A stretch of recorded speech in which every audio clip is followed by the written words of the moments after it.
Good day mga ka-sports natin dyan. Unang set pala ngayon ng laban ng Petrogas Angels kontra sa Choco Mucho. Nagkakainitan na agad ang dalawang team na ito. Halos nagpapalitan na nga sila ng scores pero lamang nga dito ang kupunan ni Dina Wong. Kung kaya nga humahabol dito ang kupunan naman ni Jonas Sabete.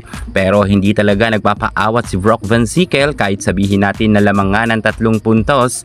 Ang nasabi natin Choco Mucho ay medyo bahagyang habol nga to ni Sickle kung saan nga napatime out na nga dito si Coach Dante Alinsunurin sapagkat 2 puntos na nga lang ang kalamangan ng Choco Mucho. Mukhang naninigurado ang Choco na gusto nilang manalo sa first set dahil mainit nga rin itong si Cici Rondina.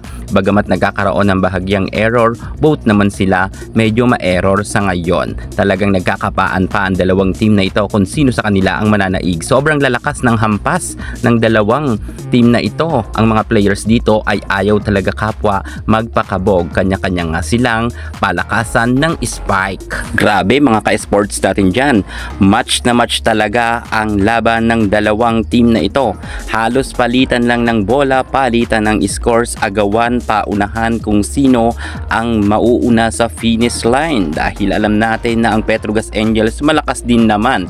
Pero alam nyo ba mga ka-sports na sana ay hindi patalo ang Petrogas? Mukhang nagkamali dito ang nasabi nating referee or ang pa-challenge nga ng Petrogas Angels. At dahil dito ay hindi na nga pinaporma ang kupunan nga ni Brock Van Sickle. Pero grabe talaga, halos palitan lang talaga ang scores nila at parang ang nanonood na tayo ng Battle for Gold dahil nga itong ang si Brock Van Sickle at Cici Rondina ay nagpapalitan nga ng mga malalakas na spike.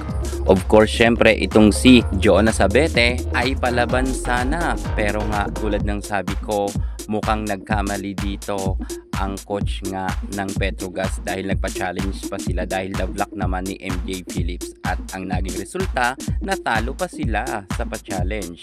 26-24 ang scores. Panalo nga ang Choco sa first set.